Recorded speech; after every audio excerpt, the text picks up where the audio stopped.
Hello everyone, welcome to the class.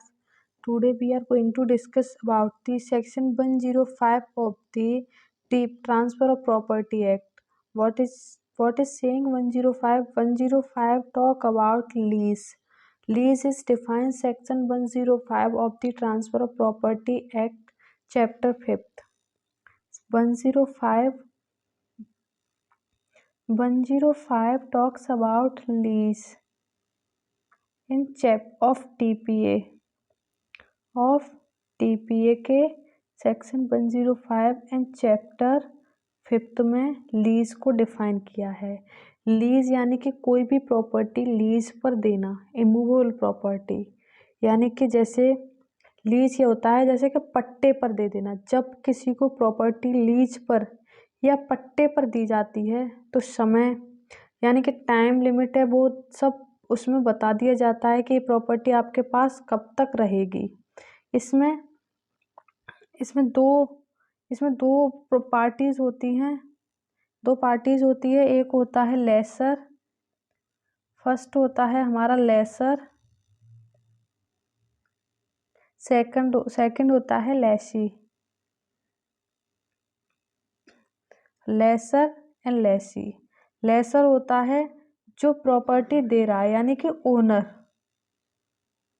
और लेसी होता है जिसके पास प्रॉपर्टी जा रही है, जो एक्सेप्ट कर रहा है प्रॉपर्टी को, वो होता है लेसी। लेसर प्रॉपर्टी को दे रहा है और लेसी प्रॉपर्टी को ले रहा है, ये होता है लेसी। अब हम देखते हैं अभी देखते हैं कि लेसी हो गया, लेसर प्रॉपर्टी दे रहा है, लेसी जिसके पास प्रॉपर्टी जा रही है। तो फर्स्ट लीज होगा, लीज पर होगी प्रॉपर्टी, लीज पर क्या जाएगी प्रॉपर्टी, उसमें क्या होगा एंजॉयमेंट भी होगा। अगर कोई व्यक्ति उस प्रॉपर्टी को अपने लीज पर लेगा तो वो एंजॉयमेंट भी लेगा, प्लस पोजेसन भी जाएगा उसके पास जब तक टाइम है, और प्लस टाइम बता दिया जाएगा कब तक है। और ये कब तक किस पे होता है, ये होता है पहला प्रीमियम होता है, और सेकंड होता है रेंट। प्रीमियम क्या होता है हमारा, प्रीमियम होता है जैसे कि वन टाइम पेमेंट, एक साथ पेमेंट कर देना, और रेंट होता है कि बाय इंस्टॉलमेंट या पर मंथ देना, बाय इंस्टॉलमेंट देना, और प्रीमियम होता है एक साथ सारा पेमेंट कर देना।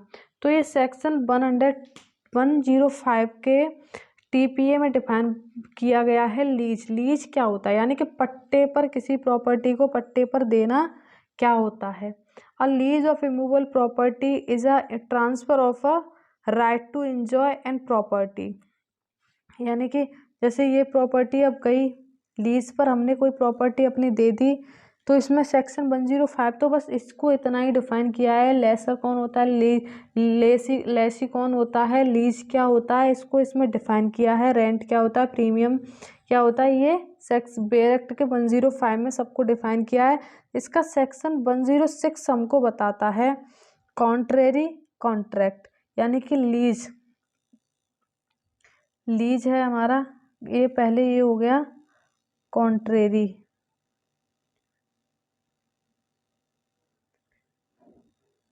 ये हो गया हमारा कॉन्ट्रैक्ट।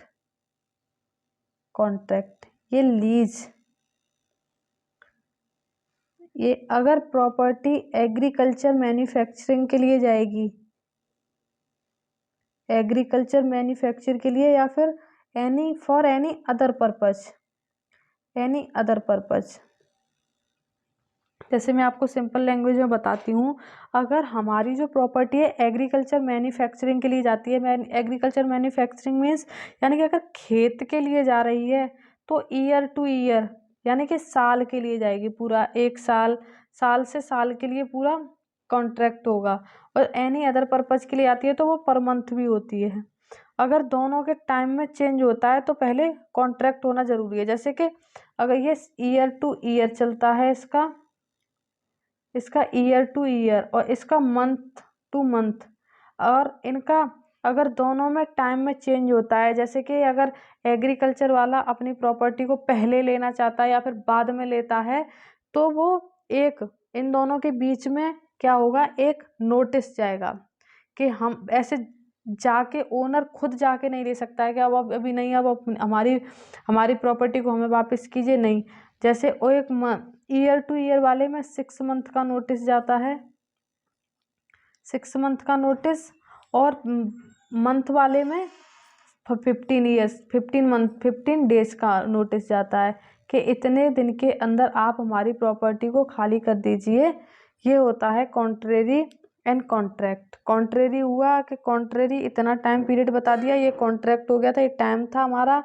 अब ये लीगल नोटिस जाएगा 6 मंथ के अंदर, ईयर टू ईयर वाले में, मैन्युफैक्चरिंग वाले में, और मंथ वाले में जाएगा 15 डेज का, कि मंथ टू मंथ के पीरियड में 15 डेज का नोटिस पीरियड जा रहा है। यानी कि आप इस प्रॉपर्टी को इतने दिन में डिफाइन कर दीजिए, इसमें मतलब वापस खाली कर दीजिए।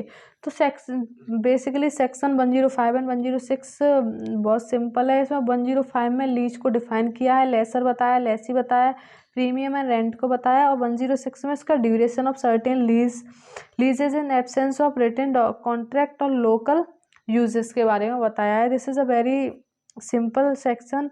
आई होप आपको ये समझ आया होगा। Thanks. If you have any query, you can ask me in comment box. I will reply definitely. Thanks everyone. Keep watching and keep learning.